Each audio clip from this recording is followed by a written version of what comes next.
Rinka stood in the middle of her gallery, staring at the latest acquisition, a piece by some terrestrial upstart who called himself Banksy, like he was the first to think of it. The paint was splashed on with all the subtlety of a blindfolded chimpanzee, but somehow it worked.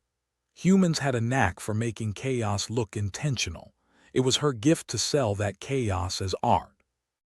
"Looks like someone threw up on a canvas and called it a day," muttered Lark, her assistant, a skinny fellow who looked like he'd been born regretting his life choices. He was as useful as a solar panel in a cave, but he was loyal, which in Aethera counted for something. "That's the point, Lark," Rinka replied, smirking. "The rebellion against order, or haven't you heard? It's all the rage in the Andromeda sector." Lark shrugged and scratched his head. "I don't get it, must be a human thing." "Well, lucky for us, there's plenty of aliens who think we're charmingly mad," Rinka said, moving to hang the piece. Just as she drove the nail in, the door swung open without so much as a knock. A gaunt figure slithered in, its skin glistening like it had bathed in oil instead of water.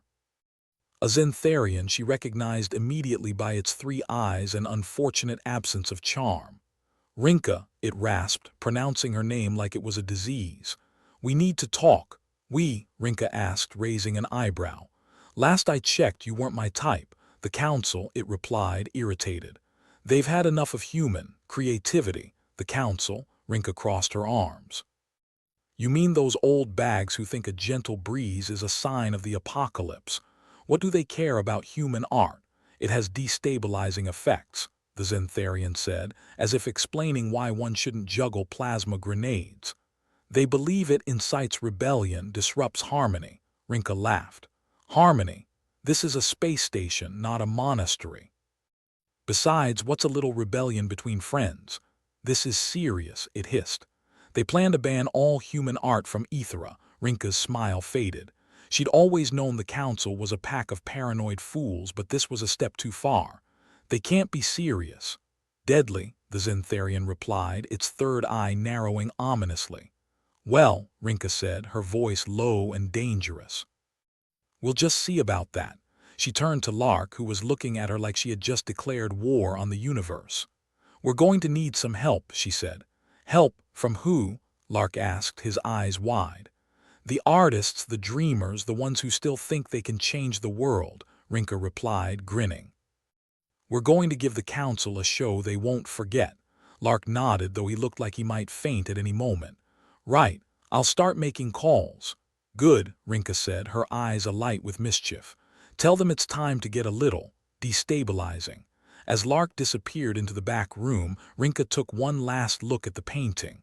"Well, Banksy," she said softly, "looks like we're about to find out just how powerful art can be."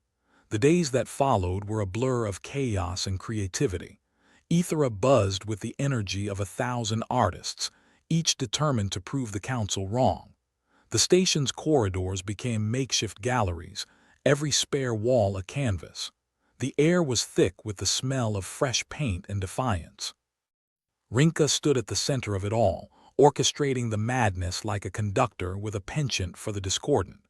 She found herself surrounded by people who were as stubborn and irreverent as she was: painters, sculptors, poets, even a musician who claimed his instrument was the universe itself, whatever that meant.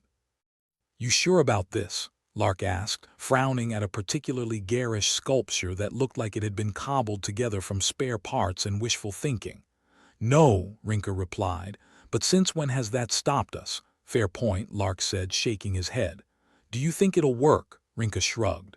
"Don't know, but if we don't try, we'll never find out. Besides, it's not like we have anything better to do."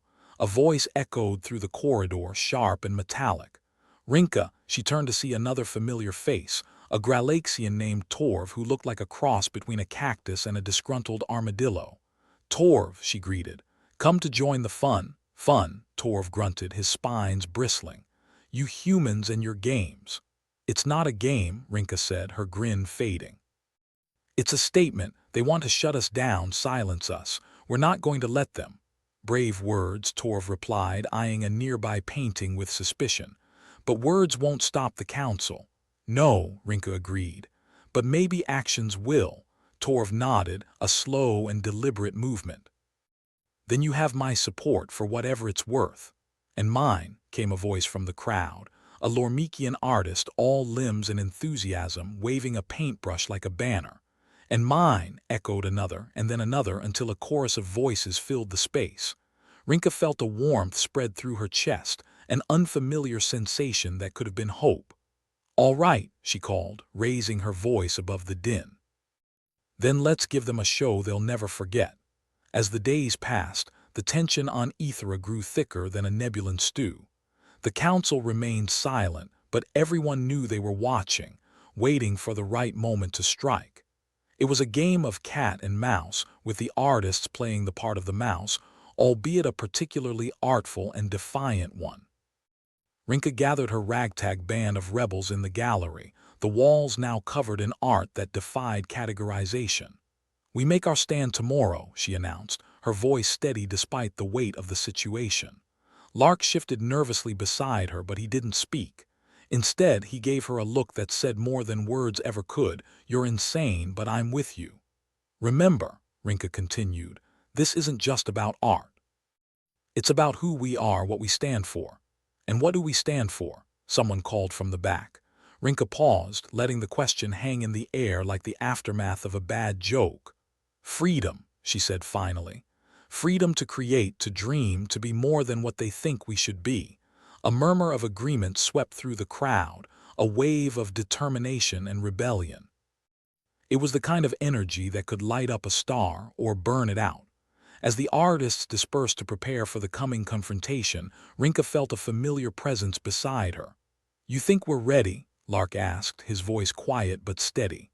"No," she admitted, "but that's never stopped us before." He chuckled, a sound that was more resigned than amused.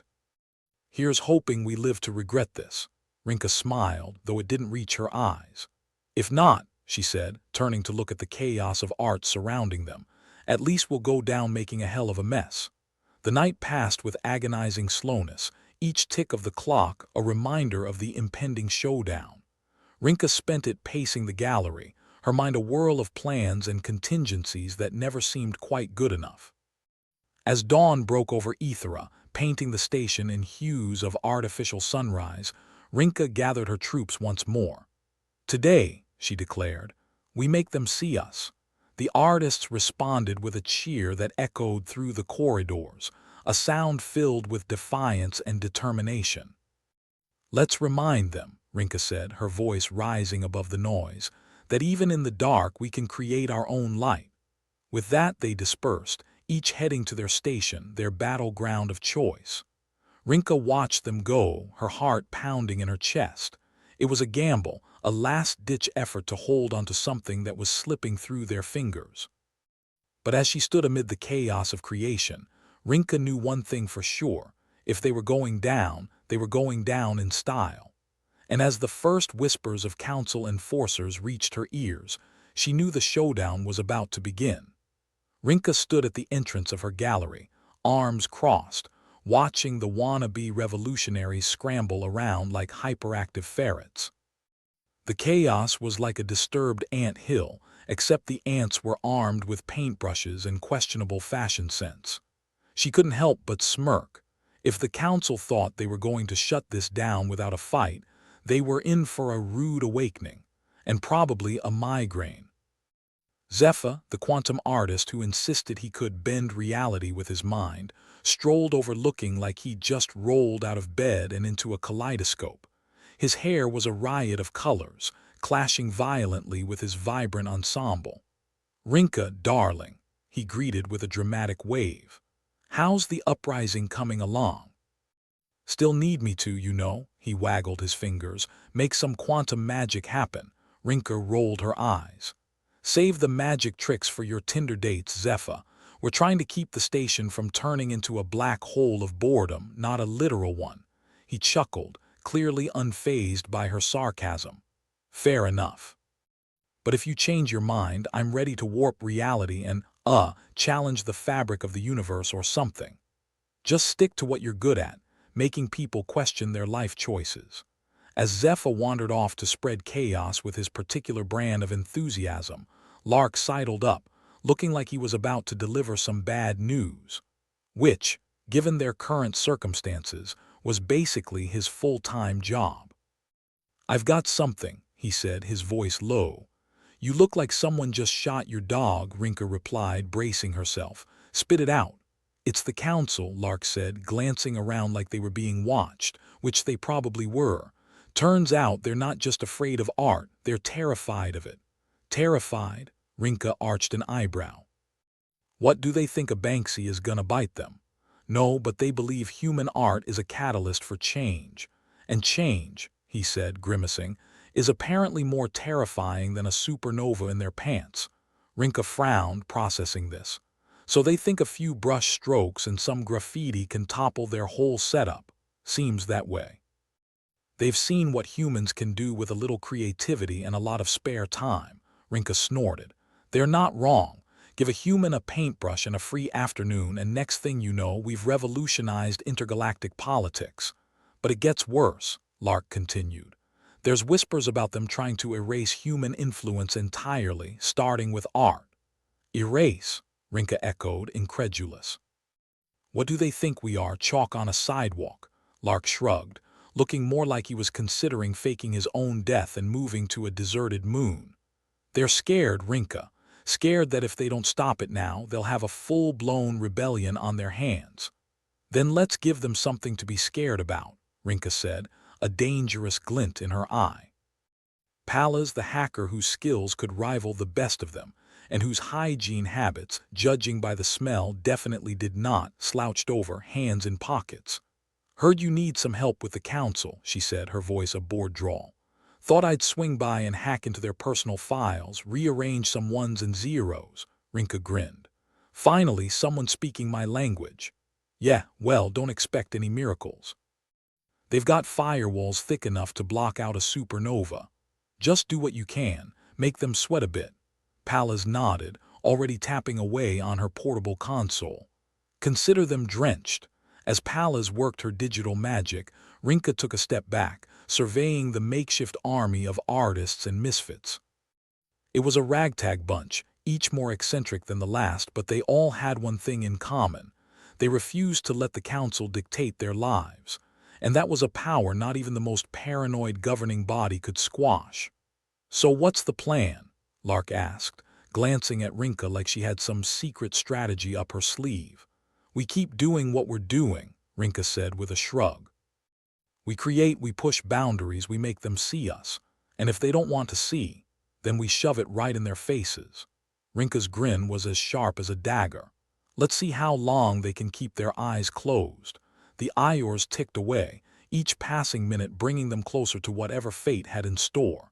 There was a sense of anticipation in the air, a crackling energy that made the hair on the back of Rinka's neck stand up. The council might have had the power, the resources, the historical precedent of being a galactic pain in the ass, but Rinka and her band of artists had something better, the audacity to believe they could make a difference. Maybe it was naive, maybe it was reckless, but it was all they had, and as far as Rinka was concerned, it was enough. The gallery was a riot of colors and sound when the first enforcers arrived. Rinka spotted them from across the room, a group of Xantharians with their unnerving three-eyed stares and an attitude that screamed bureaucratic nightmare. "Well, well," she murmured to Lark, nodding towards the newcomers. "Looks like the fun police are here." "About time," Lark replied, too calm for someone about to face down a probable arrest. "Was starting to think they'd forgotten about us." The lead Xantharian glided through the gallery like an oil slick, its gaze settling on Rinka with a mixture of disdain and curiosity. "Rinka," it said, voice like nails on a chalkboard, "the council has issued a warning." "Let me guess," Rinka said, folding her arms. "Stop our shenanigans or we're grounded." The Xantharian's third eye twitched. "This gathering is in violation of the council's edicts against human art. You are to cease and desist immediately." Rinka gave a mock gasp. "Cease and desist? But officer, I didn't realize we were breaking hearts and laws." "This is not a game," the Xantharian said, its voice losing patience. "We're not playing," Rinka shot back, her smile as sharp as ever. We're just getting started. The Xantharian looked like it was about to burst a blood vessel if they had any. You do not understand the gravity of this situation. By continuing, you risk destabilizing the entire sector. Destabilizing, Rinka echoed, feigning shock.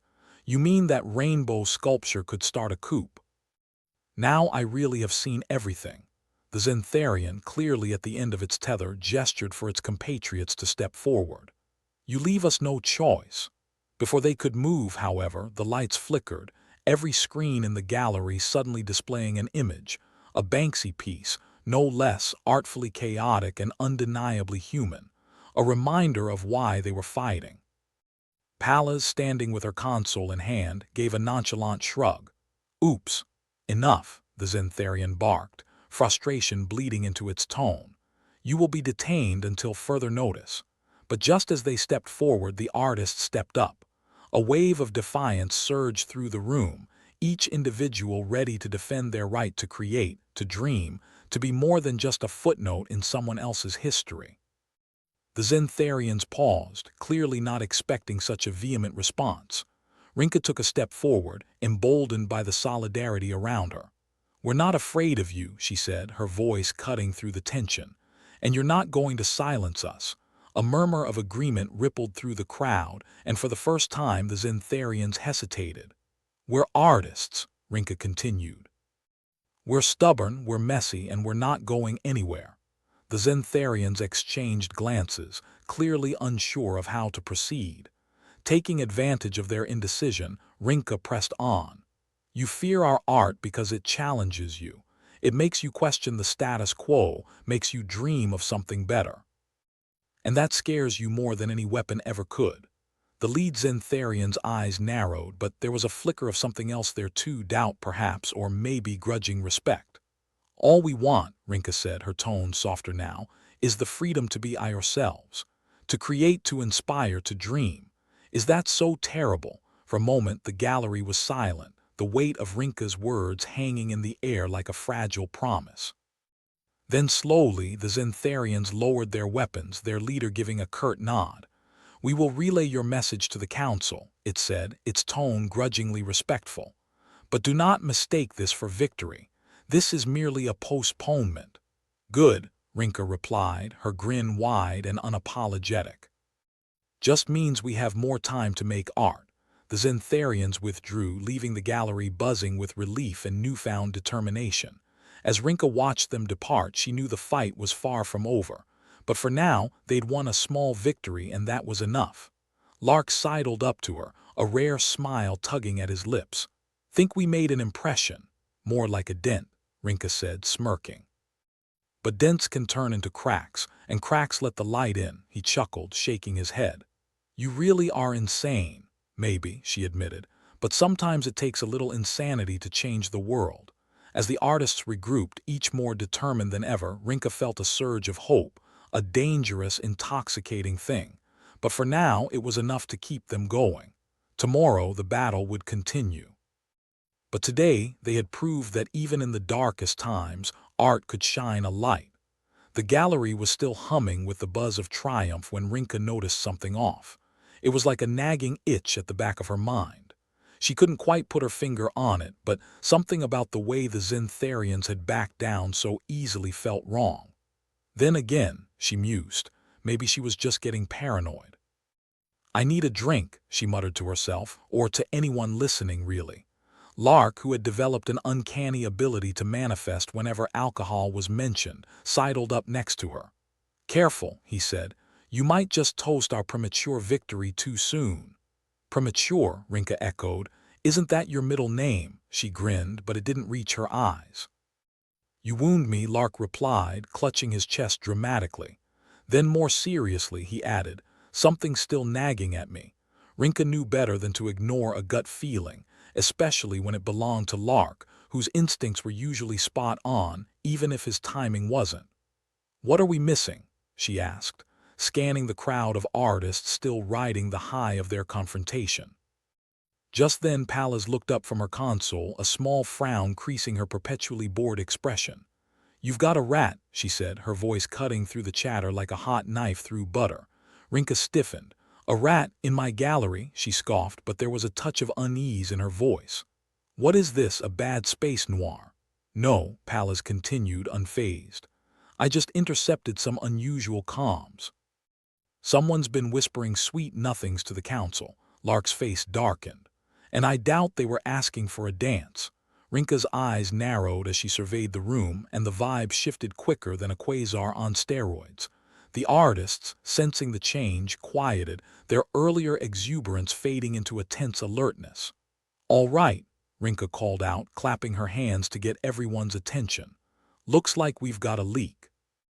Anyone want to confess, or do I have to start playing detective?" Silence. Not even a cough of guilt. Pallas continued tapping on her console, her brow furrowing deeper. "Give me a sec," she mumbled. "I'm pulling up the logs. We'll know who's been making unauthorized calls to our lovely friends at the council." Rinka felt a mix of anger and disappointment. It was one thing to face the council, another to face betrayal from within. A betrayal that, in this case, felt like a knife twisting in her gut. A beep from Pallas' console brought everyone's attention back. "Got it." Transmission was sent from the back room. Her eyes flicked up, scanning the crowd. Someone with a taste for cheap claret. The kind you only keep in the storage. Murmurs spread through the room, suspicion mingling with the lingering scent of rebellion. Rinka's eyes landed on a young artist she'd taken under her wing, Klein. He was good with colors, less so with confrontation. Klein shifted his gaze to the floor, a bead of sweat trickling down his temple.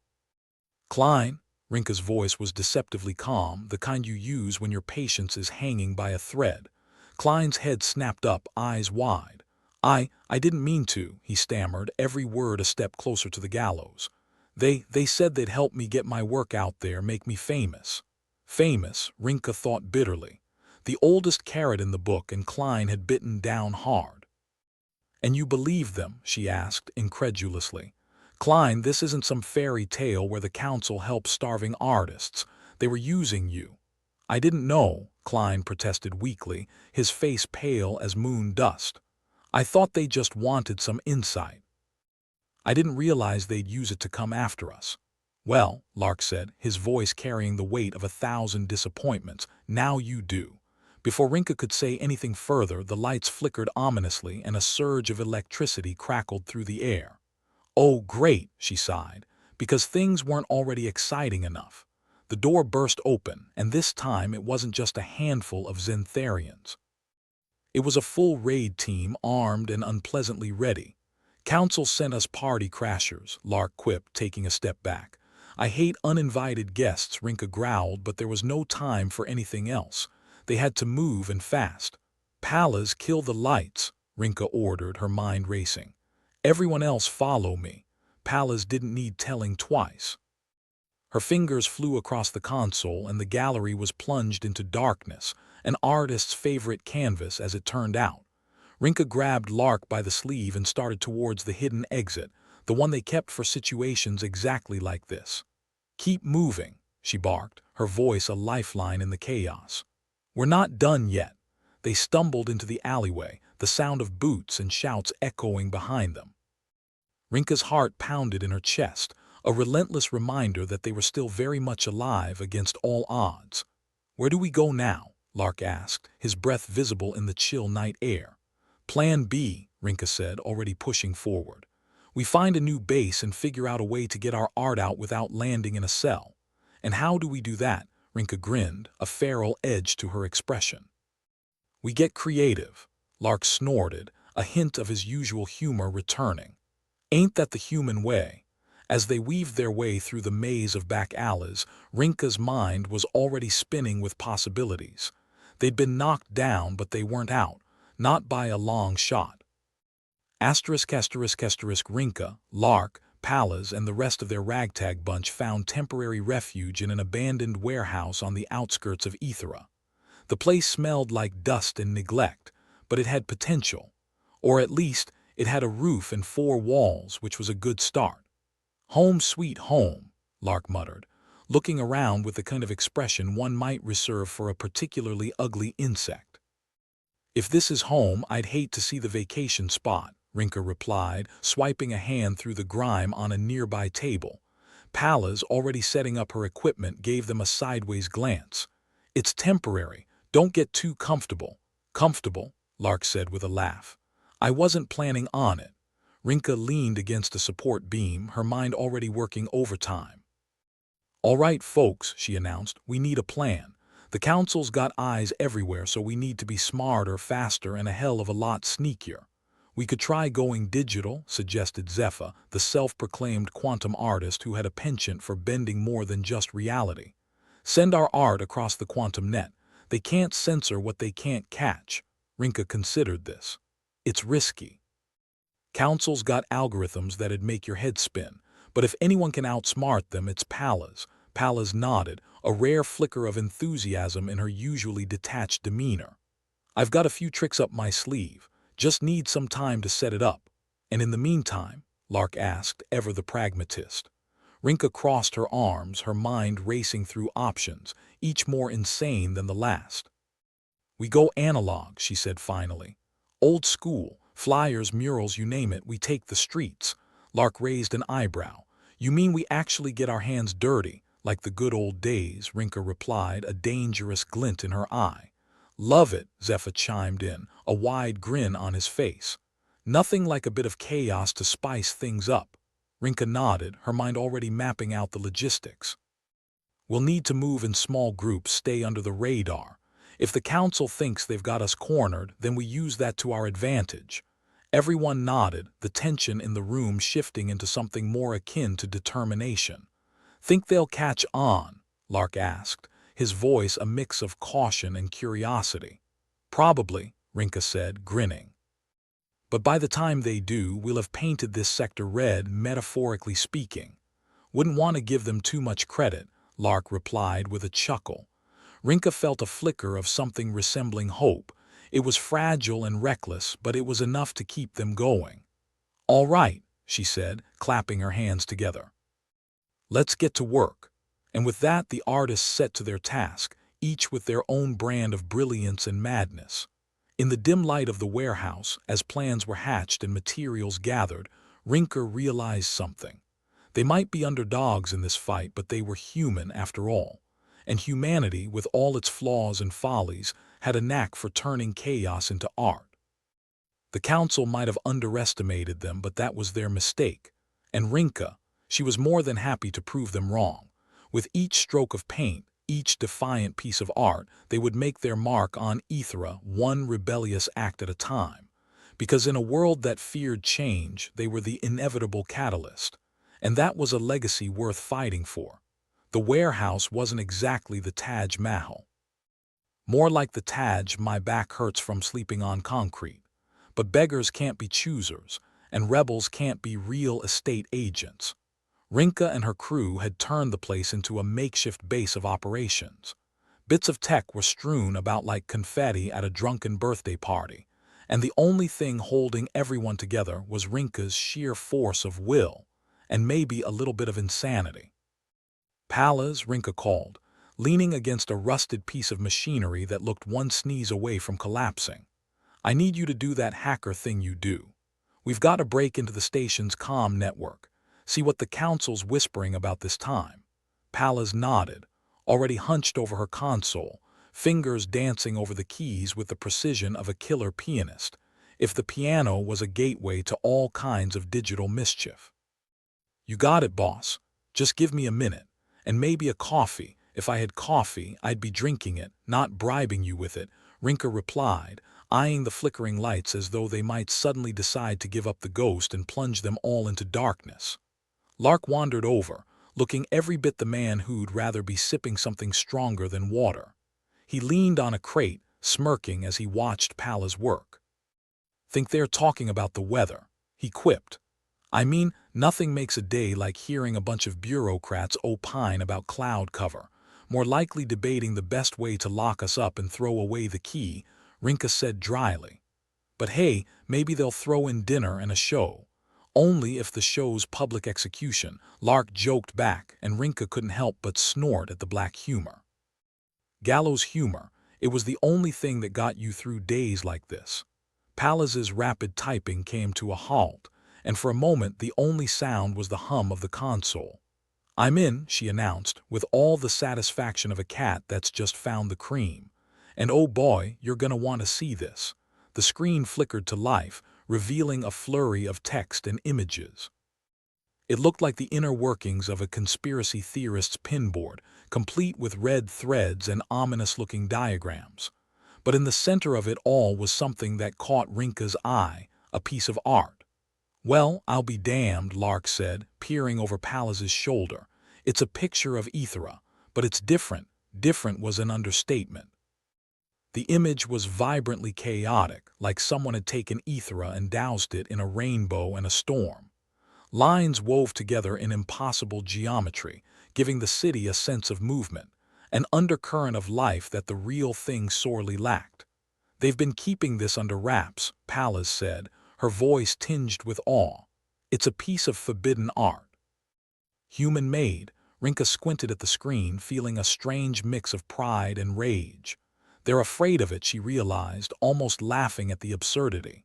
"They're afraid of a damn picture. Art's powerful," Lark said, a rare note of seriousness in his voice. "It's like the universe's way of flipping the bird to control freaks." Rinka nodded, her mind working overtime. "We need to get this out there. If the council's hiding it, then it's exactly what we need to remind people what we're fighting for." "Yeah, but how?" Pallas asked, tapping a finger against the console. "We're already on the council's most unwanted list." "We use Zepha's idea," Rinka said, a plan forming in her mind. "We send it out over the quantum net. Let it spread like wildfire. They can't stop it if it's everywhere." Zepha, who'd been lurking somewhere in the background, popped up like a jack-in-the-box with a penchant for chaos. "Now you're talking my language," he said, grinning like a kid in a candy store with no adults around. "But how do we make sure it reaches the right people?" Lark asked, ever the voice of caution in their merry band of misfits. Pallas shrugged, already fiddling with the console again. "Once it's out there, it's out there. We can't control it, but that's the beauty of it. Art's like a virus. It infects, it spreads, and before you know it, it's changed everything." Rinka couldn't help but smile at that. For all their rough edges and questionable life choices, her crew knew what was at stake. They weren't just fighting for survival. They were fighting to stir things up, to turn the council's neat little world inside out. "Let's do it," Rinka said, giving Pallas the go-ahead. "Let's give them something to really worry about." The transmission went out like a whisper in a hurricane, carried by invisible winds to the far reaches of Aethera. For all the council's fears, they'd underestimated one thing: humanity's stubborn refusal to play by the rules. In the alien districts, where colors and languages mingled in chaotic harmony, the image of Aethera's forbidden soul found its audience. At first, it was a curiosity, a ripple in the daily monotony. But it didn't take long for the ripple to become a wave. Rinka's gamble had paid off. The art seeped into conversations, a spark of inspiration that ignited something primal in the residents. The council's fear was becoming a reality, and it was beautiful. Back in the warehouse, the mood was electric. News was trickling in from all corners of Aethera. Aliens and humans alike were talking about the art, about what it meant, about the courage to defy the status quo. Lark leaned back against a wall, arms crossed, looking smug as a cat that got the cream. "I'd pay to see the council's faces right about now," he said, unable to hide his glee. "They're probably scrambling like rats on a sinking ship," Rinka agreed, unable to keep the grin off her face. "Turns out art's more dangerous than they thought." Pallas, ever the pragmatist, brought them back to reality. "It's not over yet. They're gonna come for us, and they won't be asking nicely." "Let them come," Rinka said with a confidence born of desperation and defiance. "We've already shown Aethera what we can do. We've given them a taste of freedom, and what happens when they try to take it away again?" Zepha asked, ever the wild card in their deck. Rinka shrugged. "Then we do what we do best. We adapt, we survive, and we keep fighting. Because if there's one thing we humans are good at, it's finding a way to make chaos look intentional." The crew nodded, each one wearing the same expression of grim determination. They were in this for the long haul, and they wouldn't go down without a fight. In the end, it wasn't just about survival. It was about sending a message, about standing up to a system that thought it could control the uncontrollable. It was about art, about rebellion, about humanity's indomitable spirit, and they were just getting started. The Council's response was swift and predictably heavy-handed. Crackdowns and curfews, all in a desperate attempt to regain control. But the art had already done its work, and the fire it had sparked wouldn't be easily extinguished. Rinka stood at the edge of the warehouse, looking out at the city that had become both battleground and canvas. The air was thick with tension, but beneath it all there was something else, a sense of possibility of change. Lark joined her, silent for a moment before speaking. "Think we'll make it out of this one?" Rinka considered the question, weighing the odds. Maybe, maybe not. But at least we'll go down swinging. "Nothing like a bit of optimism," Lark replied, his usual sarcasm tempered with a hint of admiration. They stood there for a while, watching the city stir around them, each lost in their own thoughts. For all the uncertainty, for all the danger, there was a sense of solidarity among them, an understanding that they weren't alone in this fight. And that, Rinka thought, was worth more than all the safety in the world. In the days that followed, the crew worked tirelessly to keep the momentum going. They spread their message, fighting back against the Council's attempts to silence them. Each new piece of art, each act of defiance, was a step forward in their rebellion. It wasn't easy. There were close calls, near misses, moments when it seemed like the Council's might would crush them. But for every setback, there was a victory, however small, and it was those victories that kept them going. As the weeks turned into months, Rinka realized something profound. They weren't just fighting for themselves anymore. They were fighting for everyone who'd ever been told to sit down, to be quiet, to conform. They were fighting for freedom, for the right to be themselves in a galaxy that wanted nothing more than uniformity. And as long as they kept fighting, there was hope. Hope that one day, they'd live in a world where art wasn't feared, where creativity wasn't a crime, and where humanity could be itself without fear of retribution. Rinka smiled at the thought, feeling a warmth bloom in her chest. It wasn't much, but it was enough. In a universe gone mad with order, they were the beautiful, chaotic exception. And if the Council wanted to stop them, they'd have to go through hell and high water to do it. Because as long as there was breath in their bodies, Rinka and her crew would keep fighting. They'd keep creating. They'd keep being human. The Council's response came faster than a punchline in a bad joke, and about as welcome as a fart in an airlock. Aethera was locked down with the kind of efficiency that made you wonder if they'd been dreaming about this moment their whole bureaucratic lives. Curfews, checkpoints, patrols that turned the station into a steel-end concrete panopticon. You could hardly breathe without some official demanding to know why you were wasting their precious oxygen. Rinka's crew was holed up in the warehouse, feeling the noose tighten. Outside, the streets were a ghostly echo of their former selves, people shuffling like zombies under the unyielding gaze of the Council's enforcers. If fear had a soundtrack, it was the clanking of metal boots on steel floors. The Council was scared, all right, scared enough to bring the hammer down like they were Thor on a caffeine high. "Palas, any word on the net?" Rinka's voice was steady, but there was a strain to it, like a rubber band pulled just shy of snapping. The pressure was getting to all of them, and it showed in the dark circles under her eyes, the brittle edge to her words. Palas was hunched over the console, fingers darting across the keys with the frantic energy of a squirt on meth. "Nada," she replied, frustration lacing her words.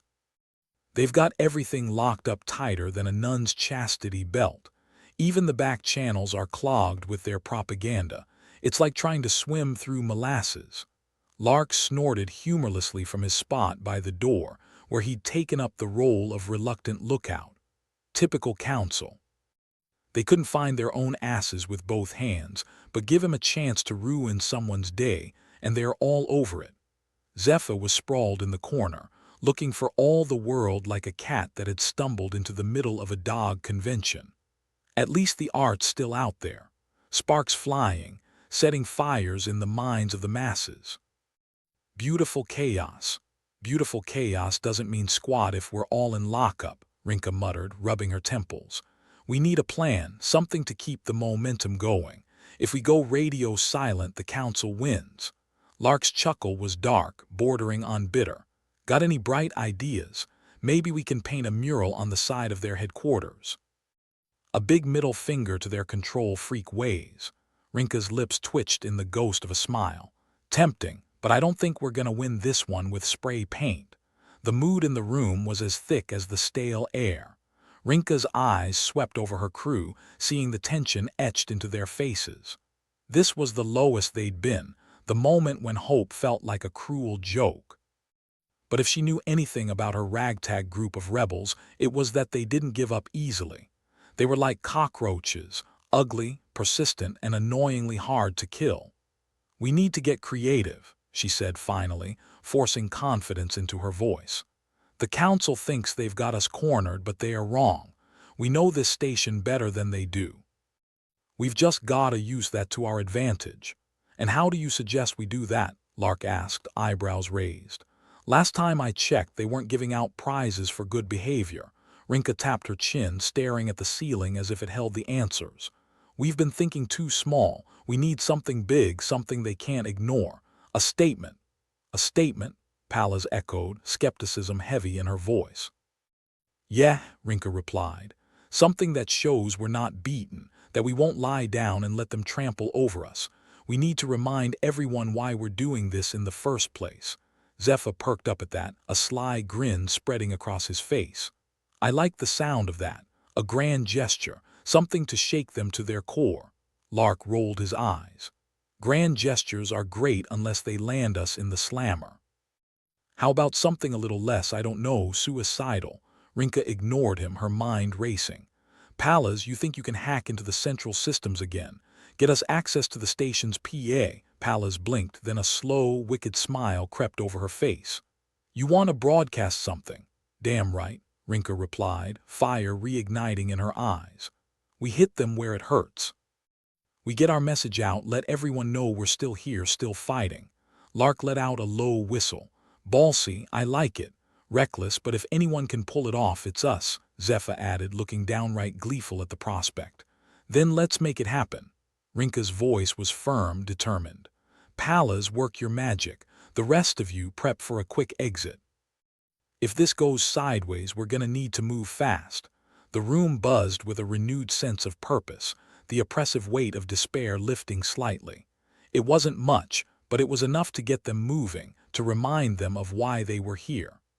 As Pallas bent over the console, muttering to herself, Rinka felt a pang of something she hadn't experienced in a while: hope. It was a fragile thing, easily crushed under the boot of reality, but it was there, flickering faintly like a candle in the dark. And maybe, just maybe, it was enough. ****, the warehouse was alive with activity, everyone scrambling to get ready. Lark was checking the exits, Zephyr was gathering their supplies, and Pallas was deep into her hacking, her fingers dancing across the console like they had a mind of their own. Rinka paced back and forth, her mind a whirl of plans and contingencies. It was a gamble, a risky play that could blow up in their faces, but it was all they had. The council thought they could shut them down, snuff out their defiance with the flick of a switch, but they were wrong. We're in, Pallas announced suddenly, her voice cutting through the tension like a knife. I've got access to the PA system. We can broadcast anything we want. Rinka nodded, feeling a surge of adrenaline. Let's do it. Zephyr, you got that speech ready? Zephyr grinned, holding up a battered notebook filled with scribbled notes. Words to light a fire under their asses. Then let's make sure it burns bright, Rinka said, stepping up to the console. Pallas, patch me through. The console crackled to life and Rinka took a deep breath. There was no turning back now. This was their moment, their chance to show the council that they couldn't be silenced, that they wouldn't back down. People of Aethera, Rinka began, her voice steady and clear. This is Rinka speaking. You might not know me, but you know what I stand for. Freedom, justice, the right to live without fear." Her words echoed through the station, carried on unseen waves to every corner of Aethera. It was a risky move, but it felt right, like slipping into an old, comfortable jacket. "The Council thinks they can control us," she continued, her voice growing stronger. "They think they can silence our voices, crush our spirits. But they are wrong. We're still here, still fighting, and we won't stop until we've won." Zephyr stepped up beside her, his voice joining hers. "Art isn't a crime. Creativity isn't a threat. It's what makes us human, what gives us strength, and we won't let them take that away from us." Pallas was grinning, and even Lark looked impressed. They were doing it, fighting back with nothing more than words and defiance. "So join us," Rinka concluded, her voice fierce. "Stand with us against oppression, against tyranny. Let's show the Council that they can't break us, that they can't control what they don't understand." With that, she cut the transmission, her heart pounding in her chest. It was done. Their message was out there, a beacon of rebellion in the darkness. "Think it worked?" Lark asked, crossing his arms. "Guess we'll find out," Rinka replied, her smile grim. "But it's a start." The backlash was swift and brutal, the Council reacting with predictable ferocity. Rinka's message had done its job, stirring up the populace, but it had also painted a target squarely on their backs. The lockdown intensified, patrols doubling in number. The warehouse was no longer safe, their sanctuary compromised. They were on the run now, hunted like animals through the twisted corridors of Aethera. But even as they dodged patrols and slipped through the cracks, Rinka felt a glimmer of satisfaction. They'd struck a blow, reminded the Council that their grip wasn't as unbreakable as they'd thought. As they moved through the shadows, Rinka couldn't help but think that maybe, just maybe, they had a chance. It was a long shot, a desperate gamble, but it was better than the alternative. "Keep moving," she urged her crew, leading them through the labyrinthine corridors. "We've got to stay ahead of them." Lark was at her side, eyes sharp. "Any idea where we're heading?" "Anywhere but here," Rinka replied, her voice laced with dark humor. "Hopefully somewhere with a better view." Zephyr laughed, the sound echoing off the walls. "As long as it's not a cell, I'm in." Pallas was bringing up the rear, her gaze darting around nervously. "We can't keep this up forever. Sooner or later, they're gonna catch us." "Then we make sure it's later," Rinka said, determination in every step she took. "We've got a message to spread, and we're not done yet." It was a race against time, against the unyielding might of the Council, but they wouldn't stop. They couldn't. Not when there was so much at stake. As they slipped through the shadows, Rinka felt a flicker of that same fragile hope. They were down, but they weren't out, and as long as they kept fighting, there was a chance. And that was all they needed. The chase continued, a relentless game of cat and mouse through the bowels of Aethera. They were ghosts, phantoms slipping through the cracks, always one step ahead of their pursuers. But the pressure was mounting, the walls closing in with every passing Ior. Rinka knew they couldn't keep this up forever, that sooner or later they'd run out of places to hide. They needed a plan, a way to turn the tables, to regain the upper hand. But for now, all they could do was run, trusting in their wits and luck to see them through. "We're gonna need a new hideout," Pallas said, her voice tinged with worry. "The warehouse is compromised. If they find us there, we're screwed." "We'll find something," Rinka promised, though privately she wasn't so sure. "We'll figure it out." Lark was scanning their surroundings, ever vigilant. "Any ideas?" "There's got to be somewhere they won't expect," Zephyr mused, scratching his chin. "Somewhere we can regroup, come up with a new plan." Rinka racked her brain, trying to think of a solution. They needed somewhere safe, somewhere out of the Council's sight. "Maybe the old docks," she suggested, remembering a part of the station that had been abandoned for years. "It's a bit of a hike, but they might not think to look there." "It's a long shot," Lark said, but there was a glimmer of hope in his eyes. "But it's worth a try." "Then let's move," Rinka said, taking charge once more. "We can't afford to stay in one place for long." As they set off, the weight of their situation pressed down on them, a constant reminder of the danger they faced.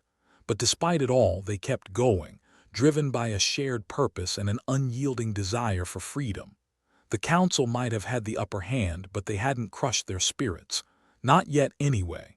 And as long as they kept fighting, there was always hope. Rinka stifled a yawn as she leaned against a bulkhead, eyeing the crew like they were some circus act she accidentally volunteered to manage. The warehouse was a memory, and they'd managed to squeeze into a forgotten maintenance tunnel. The council had probably forgotten this place existed, which was their only saving grace. "All right," Rinka said, surveying her ragtag crew, who were doing their best impressions of people who had a plan. "Anyone got any bright ideas besides running until our legs fall off?" Zephyr, ever the optimist of chaos, perked up. "I've been thinking." "Oh gods, here we go," Lark muttered, rolling his eyes. "The last time you did that, we ended up on the council's most wanted list." Zephyr ignored him, a mischievous grin spreading across his face. "What if we use the council's own lockdown against them? Turn the tables. Sounds like a terrible plan." "I love it already," Rinka said, crossing her arms.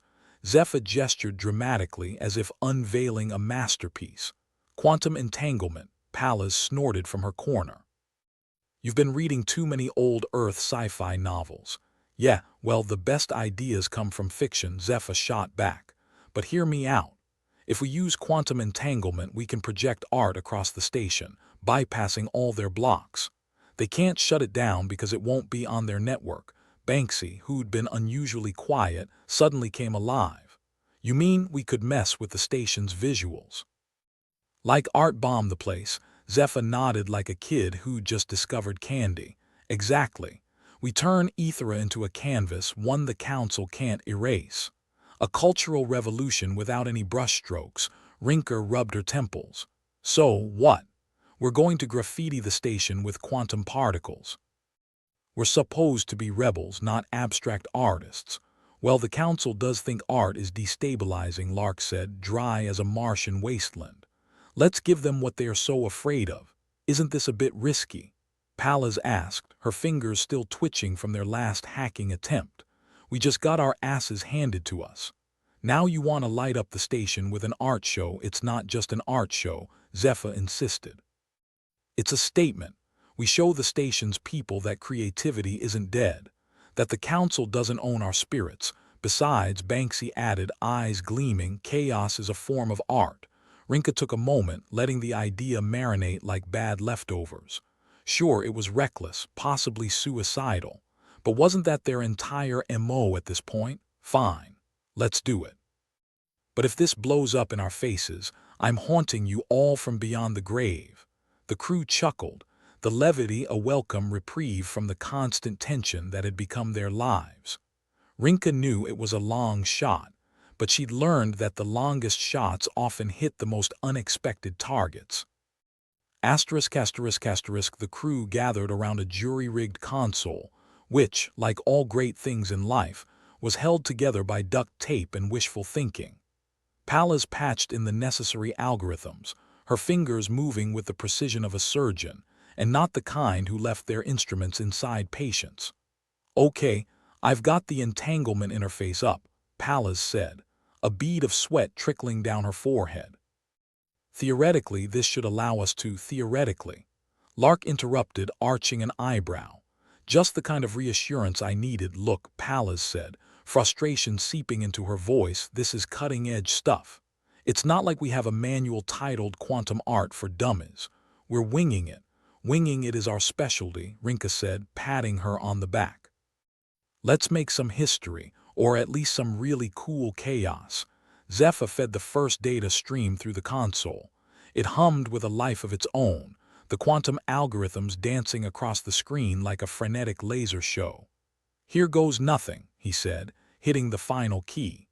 The station's drab metallic walls suddenly erupted in a riot of color. Vibrant images cascaded across the surfaces, transforming the cold, lifeless corridors into a kaleidoscope of movement and light. It was art, not just seen but felt, an experience that bypassed the eyes and went straight to the soul. Even Rinka, who had the emotional range of a toaster, felt a twinge of something like awe. "Hell, we actually did it," Lark whistled low. I think we just gave the council a migraine. Banksy was practically vibrating with excitement. This is gonna wake them up. Show them what they're missing. Zephyr nodded, a satisfied grin on his face. It's not just about rebellion. It's about reminding people what it means to be alive. The reaction was immediate. The airwaves crackled with chatter, confusion turning to curiosity, then to something else, something that felt suspiciously like hope. They're seeing it, Pallas confirmed, monitoring feeds from across the station. People are talking, sharing. It's spreading. Rinka couldn't help but chuckle, a dark, triumphant sound. Looks like we've started a revolution. But not the kind with pitchforks and torches, Lark said, a touch of irony in his voice. More like paintbrushes and existential angst, whatever works, Rinka said, brushing off the semantics. Let's keep it up. We've got a station to inspire. Predictably, the council didn't take kindly to having their station turned into an impromptu art exhibit. They responded in the only way bureaucrats knew how, by throwing more rules and restrictions at the problem. Council patrols scoured the station, trying to pinpoint the source of their headaches. But in true bureaucratic fashion, they moved with all the grace and efficiency of a three-legged mule. Zentharian, the council's gaunt enforcer with the extra eye that made him look like he'd lost a staring contest with evolution, was not amused. This is unacceptable, he declared, his voice dripping with disdain. Find them. End this farce. Back in their cramped hideout, Rinka watched the unfolding chaos with a mixture of amusement and grim satisfaction. Looks like we've ruffled some feathers, more like plucked the bird bald, Zephyr said, grinning at the havoc they'd wreaked. Let's not get too cocky, Lark cautioned. They'll come down on us harder than ever. Let them try, Rinka said, a dangerous gleam in her eye. We've given people something they haven't had in ages, a reason to fight back. Banksy was still buzzing, like a kid hopped up on sugar and revolution. This is what art does. It opens eyes. Explains why the council hates it, Pallas said, her fingers interlaced, tapping a rhythm only she could hear. They'd rather have us all blind and compliant. Rinka shrugged, exuding a confidence she didn't entirely feel. Good thing we're terrible at being compliant. The crew settled into a rhythm, their actions marked by an undercurrent of irreverent defiance. Every new piece of art projected across the station was a slap in the face to the council, a reminder that they couldn't control everything. As the days wore on, the station buzzed with energy. People started gathering in small groups, sharing ideas, stories, dreams. The council's oppression had forged an unexpected unity among the station's inhabitants, a unity that was growing stronger by the day. People are waking up, Zephyr said, watching the feeds with a mix of fascination and pride. They're realizing the council isn't as invincible as they thought. Rinka nodded, her expression thoughtful. We've shown them they can fight back, even if it's just with ideas. Let's just hope they are ready for the long haul, Lark said, ever the realist. The council's not going to sit back and let this happen. No, but they're stretched thin, Pallas observed. They can't be everywhere at once. They're scared, Banksy said, a glint of satisfaction in his eyes. They know they're losing control. Rinka knew they were right. The council was on the defensive, scrambling to put out fires they didn't know how to fight. It was a precarious balance, one that could tip either way. But for now, they had the upper hand. And as long as they did, they'd keep pushing, keep fighting, keep inspiring. In the heart of Aethera, a cultural revolution was brewing. People were questioning, challenging, yearning for something more than the sterile existence they'd been given. The council's iron grip was slipping, and they couldn't see a way to tighten it without choking the life out of the station. Rinka felt it too, a spark of something that might have been hope. It was a dangerous thing to cling to, hope, but it was also a powerful weapon. And if there was one thing Rinka had learned, it was that sometimes the most dangerous weapons were the ones you couldn't see. In the days that followed, Aethera became a living, breathing testament to rebellion. Art blossomed in every corner, from the utilitarian corridors to the dimly lit promenades. What began as a desperate gamble had evolved into a movement, one that the council found increasingly difficult to suppress. Even Zentharian, with his triple-eyed glare, seemed less menacing, his authority undermined by the very people he sought to control.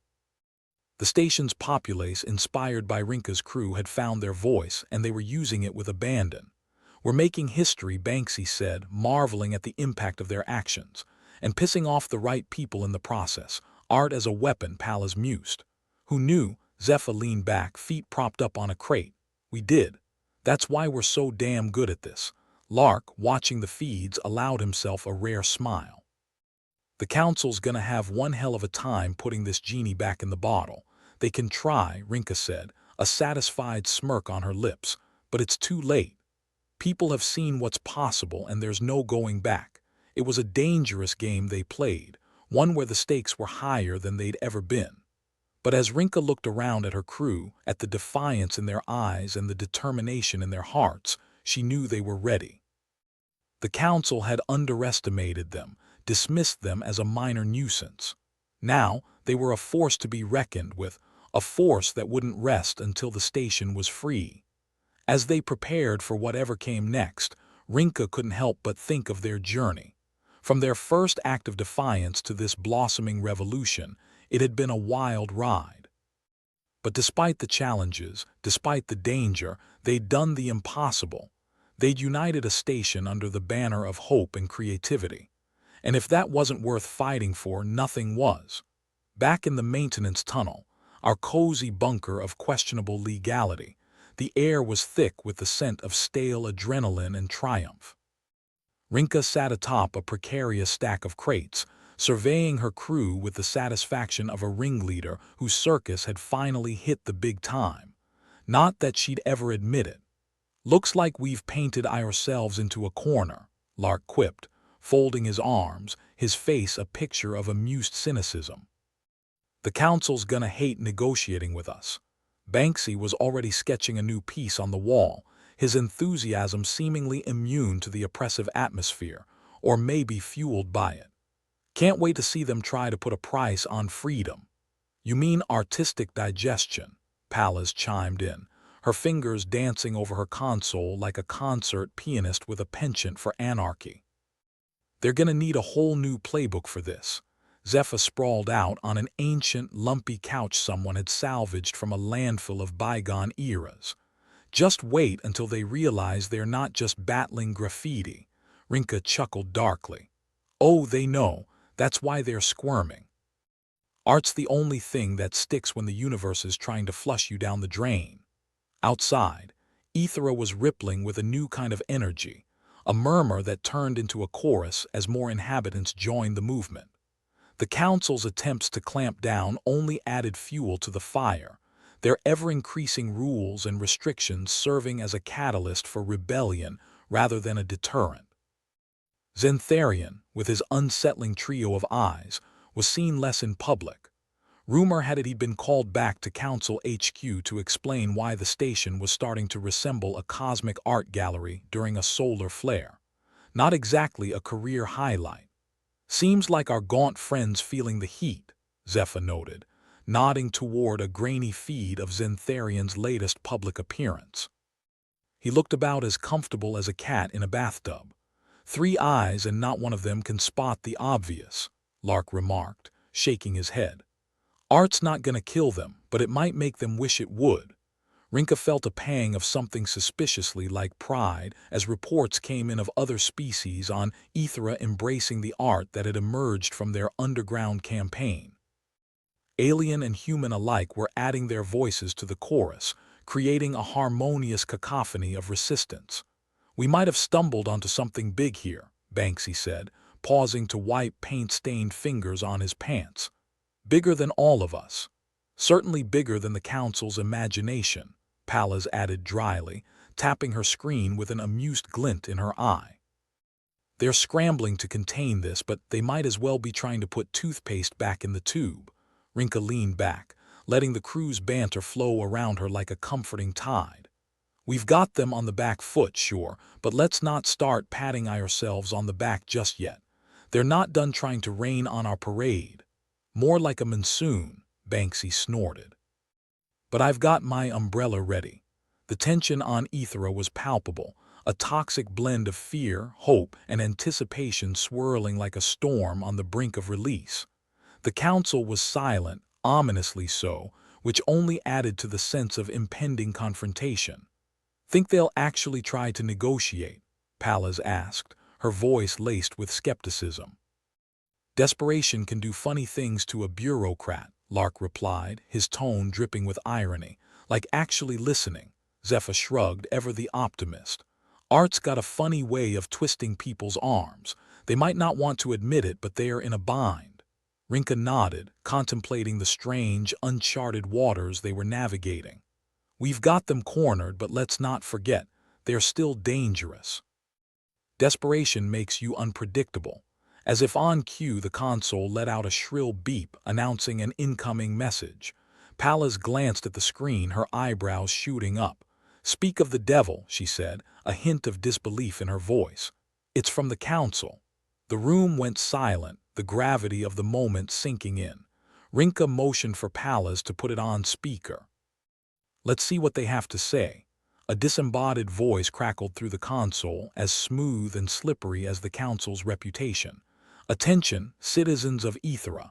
The council acknowledges the recent artistic developments. We propose a dialogue to address the situation." Lark let out a low whistle. "Guess they are finally ready to talk. Or they're buying time," Banksy suggested, ever the cynic. Rinka crossed her arms, a wry smile playing on her lips. "Either way, we're in the driver's seat. Let's see just how far we can push this." Negotiating with the council was like trying to nail jelly to a wall, messy, frustrating, and ultimately unsatisfying. Xantharian, with his extra eye for detail, was the unfortunate point of contact, his visage popping up on their screen with all the warmth of a funeral director. "Rinka," Xantharian began, his tone as dry as a desiccated leaf on a Martian summer. "The council wishes to resolve this matter amicably." Rinka leaned in, her expression one of mock innocence. "Amicably. That's a big word for a council that's been trying to squash us like bugs." Xantharian's three eyes blinked in unison. "We are prepared to make certain accommodations in exchange for the cessation of your activities." "Accommodations," Lark echoed, unimpressed. "Sounds like someone's running scared." "We prefer to think of it as a strategic adjustment," Xantharian corrected, his voice dripping with the kind of sincerity that makes you want to check your pockets. Zephyr, lounging in his usual spot, threw in his 2 cents. "What kind of strategic adjustments are we talking about, Xanthi?" Rinka shot Zephyr a warning glance, but the damage was done. Xantharian's face twitched at the nickname, his professional veneer slipping just a fraction. "The council is willing to lift certain restrictions," Xantharian continued, his tone clipped. "In exchange, we require a halt to the unauthorized projection of art," Banksy snorted. "So they want us to stop being creative." "How?" "Predictable." Pallas glanced at Rinka, her expression a mix of amusement and curiosity. "What do you think? Shall we play ball or toss it back in their court?" "Let's not make it too easy for them," Rinka replied, her eyes fixed on Xantharian's digital visage. "We'll need more than vague promises to consider even entertaining your offer." Xantharian's expression was as unreadable as ever, but there was a flicker of something in his gaze, an acknowledgement of the cards they held. "What do you propose?" Rinka leaned forward, the glint in her eyes as sharp as a jagged asteroid. "We're open to discussions about more freedom for art on the station. Real freedom, not just whatever crumbs you decide to toss our way." Xantharian's lips pressed into a thin line. "I will relay your terms to the council." The conversation ended with the abruptness of a guillotine drop, leaving the crew to digest the interaction. "Think they'll bite?" Lark asked, arms still folded in that perpetual posture of skepticism. "They might not have a choice," Pallas replied, tapping her console in thought. "Their grip's slipping and they know it." Zephyr, ever the optimist, stretched lazily. "Art's doing what it always does, making people see things differently, even those three-eyed council types." Rinka felt a surge of cautious optimism, an ember of hope nestled amidst the chaos. We'll keep pushing, keep making them uncomfortable. That's how change happens. Banksy nodded, his eyes alight with the fervor of a true believer. And if they don't come around, we'll just keep painting. In the heart of Aethera, the movement was gaining momentum, fueled by the relentless tide of creativity and defiance. The council might have been a monolithic force, but even the most formidable walls could crumble under the right pressure. As the crew prepared for whatever came next, they knew the stakes were higher than ever. But with each stroke of the virtual brush, each whispered conversation sparking new ideas, they were building a legacy that would outlast their struggles. Art had become their weapon of choice, and it was proving to be more powerful than any of them had dared to dream. The council had underestimated the power of human creativity, and now it was paying the price. Rinka looked around at her crew, her heart swelling with a rare sense of camaraderie and determination. Together, they'd set something in motion that couldn't be stopped. They were writing their own story, one that wouldn't be dictated by fear or oppression. In the end, Aethera's tale wouldn't be about control or submission. It would be about the indomitable spirit of those who dared to dream. And as long as they had that, they had a fighting chance. Aethera was buzzing like an over-caffeinated hive, and Rinka couldn't help but feel a twisted sort of satisfaction. The lockdown might have been lifted, but the real work was just beginning. Projections of art were everywhere, as if the station were having a psychedelic meltdown. Humans and aliens alike were mingling, sharing more than just space, ideas, culture, and maybe a few questionable substances. "Looks like a cosmic flea market," Lark commented, gesturing to the vibrant chaos outside their makeshift HQ in the warehouse. "Only thing missing is someone hawking fake Rolexes." "Give it time," Zephyr said, leaning against a wall with his usual air of casual disinterest. Aethera's always had a thing for imitation. Rinka smirked, watching as a group of aliens attempted to decipher a particularly abstract human mural. Art's the universal language, or at least, the universal way to baffle the hell out of everyone equally. Banksy, ever the enthusiast, was in the thick of it, swapping paints and brushes with an alien who had more limbs than was probably necessary. "Art transcends man," he called over, grinning like a lunatic. "Doesn't matter if you've got 2 eyes or 12. Pallas was busy at her console, fingers flying over the keys with the precision of a maestro. And the council, still grumbling, I bet. More like sulking," Lark said, stretching out with the grace of a cat. "Can't blame them. It's hard to storm out in a huff when you've got 3 legs." Rinka felt a pang of something almost resembling hope. The council's grip was loosening, and with it, the tension that had strangled Aethera for so long. The air was thick with possibility, and the faint whiff of burnt plasma from someone's overzealous pyrotechnic display. "Think they'll try to clamp down again?" Pallas asked, not looking up from her screen. "Depends on how much they fancy another public relations disaster," Zephyr replied. "But I'd wager they're too busy trying to look like they've got it all under control." Rinka nodded, contemplating the strange dance they'd been part of. Desperation makes you unpredictable, but it also makes you sloppy. They know they can't win this one without making a bigger mess. Just then, a familiar face appeared on the console screen, Xantharian, looking like he'd swallowed a particularly large and bitter pill. His 3 eyes focused on Rinka, blinking in unsettling synchrony. "We underestimated your tenacity," Xantharian admitted, his voice as polished as a used car salesman's smile. "The council acknowledges the benefits of cultural exchange. Translation: they've given up fighting it," Lark muttered, earning a snort from Banksy. Rinka leaned forward, her tone both mockingly sweet and laced with iron. "We appreciate the council's newfound appreciation for the arts." Xantharian's expression didn't so much as twitch. "Aethera is now a beacon," he said, trying and failing to sound like he meant it. "A hub for interspecies collaboration. Is that what you're calling it?" Zephyr quipped. "Last I checked, it was more like a party where everyone brought their own weird snacks." Nonetheless, Zintharian continued, ignoring the interruptions like a seasoned pro, the Council welcomes this new era of cooperation. We hope it will foster mutual understanding.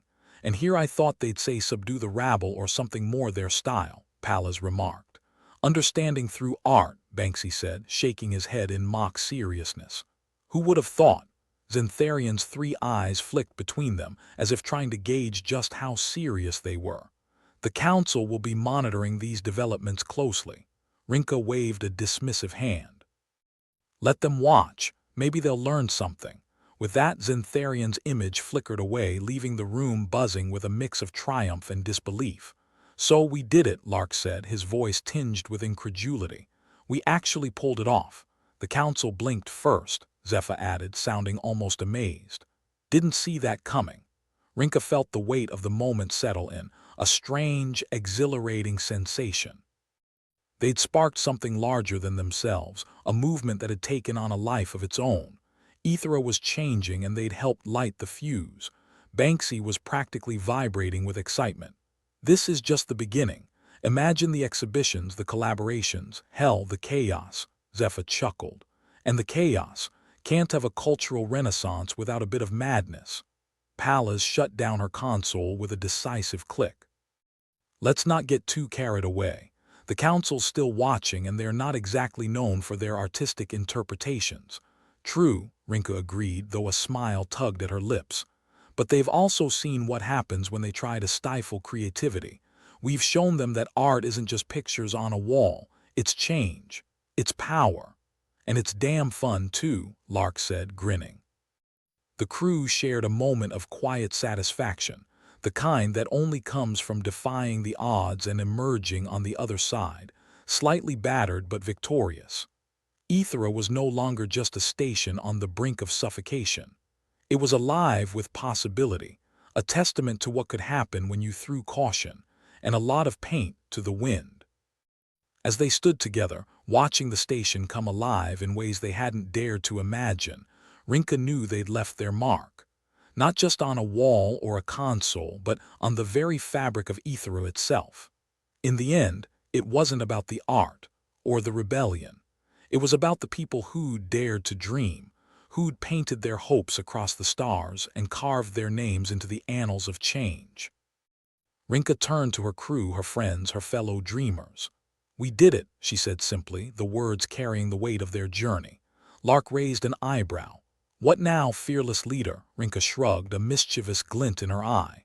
Now we do what we do best. We keep painting. And with that they set off into the vibrant chaos of Aethera, ready to paint a future that was finally theirs to create.